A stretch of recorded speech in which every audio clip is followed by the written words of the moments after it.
नमस्कार। आज का हमारा विषय है 13.6 बेलन का आयतन।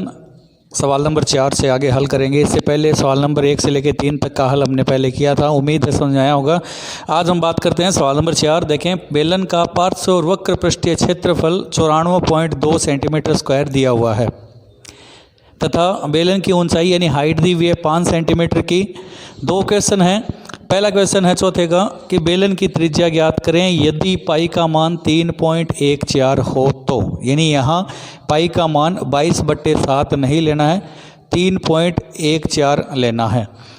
बेलन का वक्र पृष्ठीय क्षेत्रफल दिया हुआ है तो उसी का सूत्र लगेगा, जैसे कि पहले भी कई सवालों में हम कर चुके हैं कि जिस हल यानी जिसका उत्तर हमारे पास हो उसी चीज़ का सूत्र लगाना है ताकि पक्षांतरण हो। तो चलिए शुरू करते हैं। पहला सवाल, बेलन की त्रिज्या ज्ञात करनी है जबकि वक्र पृष्ठीय क्षेत्रफल दिया हुआ है, तो वो लिखें सबसे पहले बेलन का वक्र पृष्ठीय या पार्श्व पृष्ठीय जिसे कहते हैं यानी साइड का क्षेत्रफल है 94.2 सेंटीमीटर स्क्वायर। अब सूत्र लगाएं। वक्र पृष्ठीय बेलन का क्षेत्रफल का सूत्र 2πRh बराबर 94.2। मान रखें 2 की जगह 2, पाई की जगह इस बार 22/7 न लेकर 3.14 लेना है, जो सवाल में लिखा हुआ मिलेगा। जिस सवाल में यदि पाई का मान कुछ नहीं हो या नहीं लिखा हो तो वहाँ पर 22/7 मान लेते हैं। इसके अलावा अन्य कहीं पाई का मान लिखा हुआ होगा कि पाई का मान 3.14 लेना है तो 3.14 लेना है, वरना 22/7 ही लेना है। उसके बाद है आर, जो कि हमें ज्ञात करनी है त्रिज्या, तो आर को फिर आर से ही लिखेंगे। एच की जगह एच का मान यानी कि बेलन की ऊंचाई है 5 सेंटीमीटर तो 5, दूसरी तरफ है 94.2। पक्षांतरण करने पर या पक्षांतरण से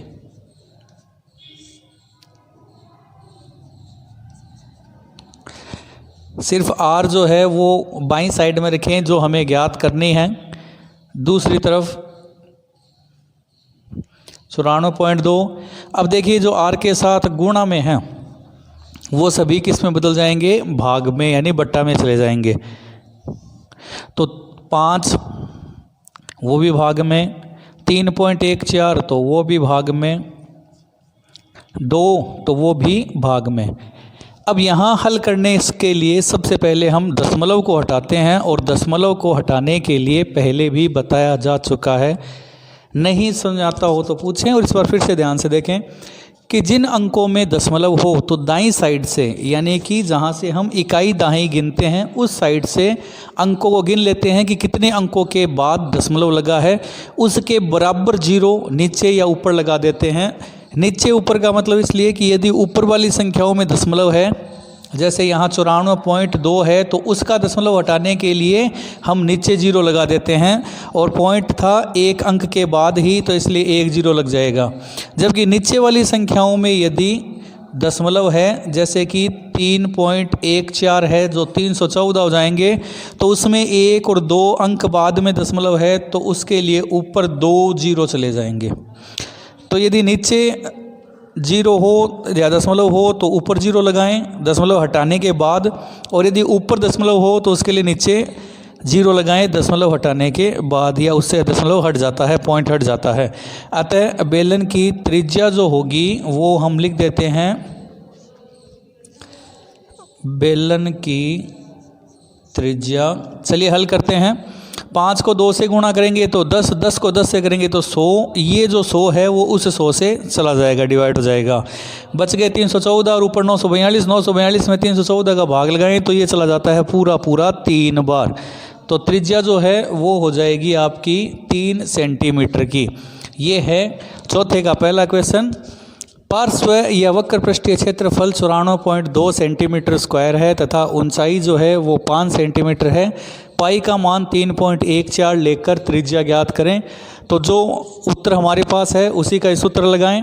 जैसे वक्र पृष्ठीय है तो वक्र पृष्ठ का लगाएं 2πRh 94.2 मान रखें 2 की जगह 2 पाई की जगह इस बार 22/7 न लेकर 3.14 लें त्रिज्या दी हुई है जो ज्ञात करनी है तो उसकी जगह r, और h ऊंचाई दी हुई है 5 तो उसकी जगह 5। फिर पक्षांतरण करें, यानी कि ये जो संख्याएं हैं त्रिज्या के साथ गुणा में दूसरी तरफ यानी कि 94.2 के साथ ये भाग में या बट्टा में चली जाएगी।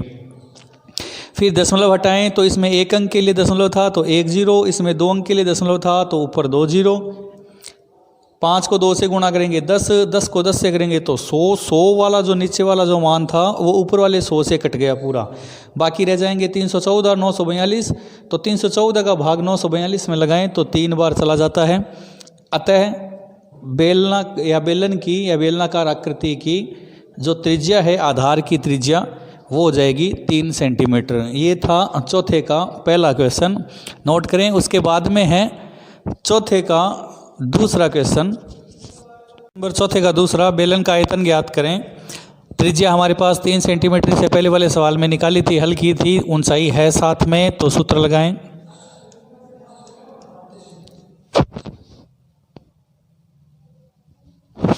बेलन का आयतन सूत्र पाई r स्क्वायर h, शायद याद भी हो गया होगा अब तो। मान रखें पाई की जगह 3.14 रखना है, ये ना भूल जाएं, सवाल में ध्यान से देखते रहें। जब कहीं कुछ नए लिखा हो तो 22/7, और यदि दिया हुआ हो 3.14 तो 3.14 ही लेना है। इंटू r का मान जो अभी ज्ञात किया था 3 × 3 स्क्वायर है इसलिए, और h है 5 सेंटीमीटर हाइट। हल करें, 3.14 की जगह 3.14, 3 को 3 से गुणा करेंगे तो 9 और इंटू 5, 3.14, 9 को 5 से गुणा करें तो 45। अब 45 को 3.14 से हल करना है। उसके बाद में लिख सकते हैं आयतन, अतः बेलन का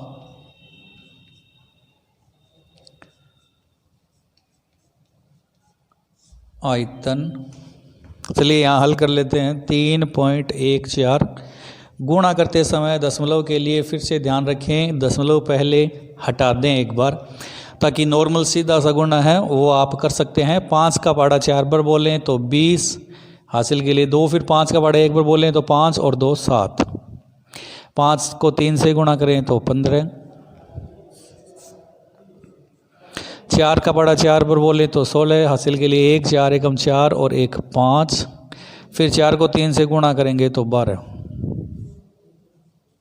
7 और 6, फिर ऐड करना है जैसे जोड़ते ही हैं, 10 और 1 11, 2 और 1 3 और 1 4 हासिल के लिए जो जोड़ी थी वो, और ये तो उत्तर है। देखिए यहाँ जब दशमलव नहीं लगाते हैं तो हो जाता है 14,130 सेंटीमीटर क्यूब, परंतु वापस दशमलव लगाना है तो देखें कितने अंकों के लिए दशमलव था, 1 2 अंकों पे दाईं साइड से गिनेंगे हमेशा, 1 और 2 अंकों के बाद दशमलव था, तो इसमें उत्तर वाली लाइन में भी आपको 2 अंकों के बाद दशमलव लगाना है, तो 1 और 2, तो दशमलव लग जाएगा 1 और 3 के बीच में, तो आपका फाइनल उत्तर हो जाएगा 141.3 सेंटीमीटर क्यूब। देखिए पॉइंट के बाद अंत में 0 जितने भी हो उसका कोई फ़र्क नहीं पड़ता है, कोई मायने नहीं रखते, इसलिए वो 0 हटा सकते हो। तो आपका इस बेलन का आयतन जो है वो हो जाएगा 141.3 सेंटीमीटर क्यूब। ये है चौथे क्वेश्चन का दूसरे का उत्तर। पहले में त्रिज्या ज्ञात करनी थी तो त्रिज्या ज्ञात करें, उस त्रिज्या की सहायता और ऊंचाई की सहायता से ही आयतन ज्ञात करना है। पाई की जगह 3.14 रखना है, मान रखें, गुणा हल करें, सीधा सा है आयतन का मान। तो ये था चौथा सवाल, नोट करें, नहीं समझ आए तो पूछें। इसके बाद में हल करते हैं क्वेश्चन नंबर 5।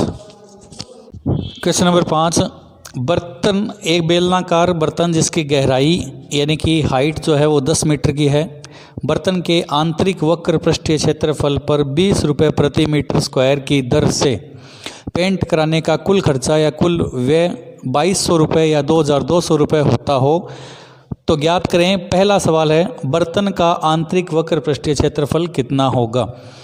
देखिए आंतरिक वक्र पृष्ठीय क्षेत्रफल ज्ञात करना है तो उसके लिए पेंट कराने के लिए जो कुल व्यय लागू हुआ था या कुल खर्चा जो लग हुआ था उसमें जो दर थी पेंट की उसका यदि हम भाग लगाएंगे तो आंतरिक वक्र पृष्ठीय क्षेत्रफल हमें मिल जाएगा।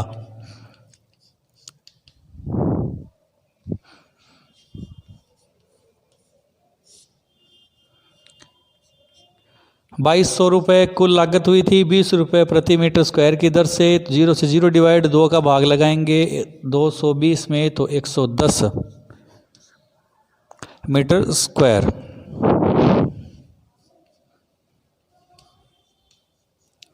अतः बर्तन का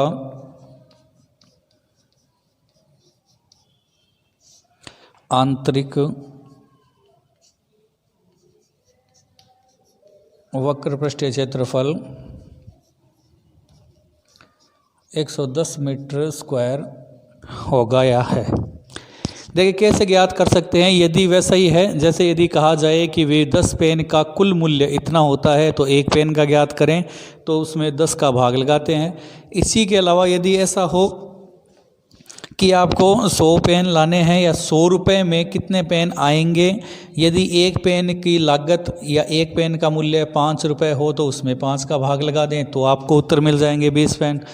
तो इसी तरह ये है कि यदि उस पर कलर करवाना है, पेंट करवाना है, तो पेंट कराने का कुल खर्चा यदि 2200 रुपये आता हो 20 रुपये प्रति मीटर स्क्वायर की दर से, तो बताओ वो क्षेत्र कितना था। तो क्षेत्रफल ज्ञात करें तो कुल व्यय में दर या लागत जो थी उसका भाग लगाएं तो 110 मीटर स्क्वायर ये बर्तन का आंतरिक वक्र पृष्ठीय क्षेत्रफल होगा। नोट करें, ये है पहला 5 का। इसके बाद है 5 का दूसरा क्वेश्चन। 5 का दूसरा, बर्तन की त्रिज्या ज्ञात करें, जबकि हमारे पास इसका वक्र पृष्ठीय क्षेत्रफल पहले सवाल के अनुसार हमें पता था।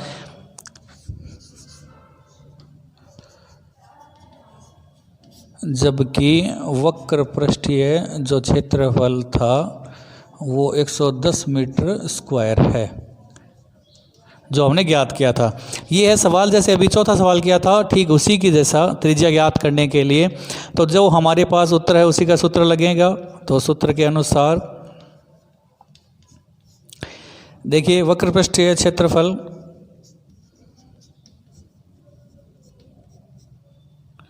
जो मान है वो लिखें, सूत्र लगाएं 2πRh बराबर 110 मीटर स्क्वायर। मान लिखें 2 की जगह 2, पाई की जगह 22/7। त्रिज्या ज्ञात करनी है, जबकि h ऊंचाई जो है या गहराई जो है वो 10 है। पक्षांतरण करें,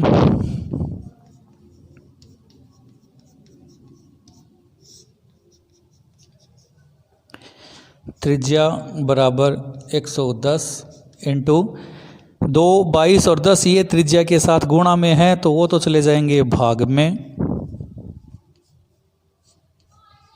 और जो भाग में 7 है वो चला जाएगा ऊपर गुणा में। देखिए 0 से 0 डिवाइड हो गया, 11 से 22 डिवाइड हो गया 2 बार, ऊपर रह गया 7, नीचे है 2 को 2 से गुणा करेंगे तो 4। अतः त्रिज्या 7/4 सेंटीमीटर या 7 में 4 का भाग लगाएं।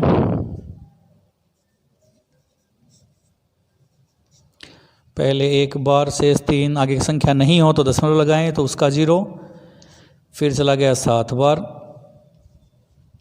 और फिर 5 बार, 1.75 मीटर।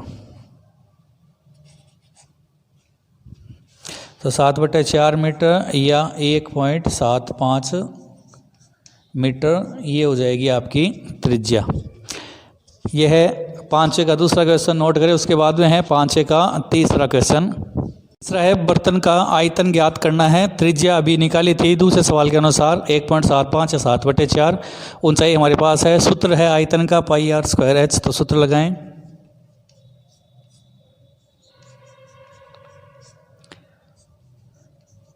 बेलन का आयतन πr²h। मान रखें 22/7, त्रिज्या 7/4,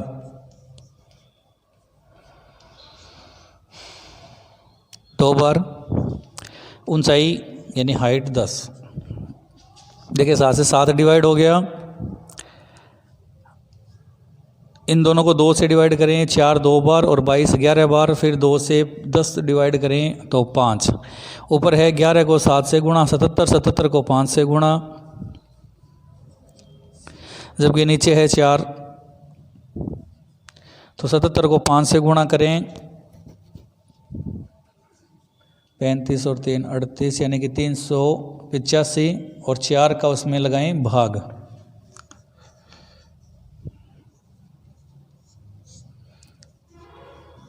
चलिए पहला चलेगा 9 बार, फिर 6 बार, संख्या नहीं आगे तो दशमलव, दशमलव के लिए 0, ये 2 बार और ये 5 बार।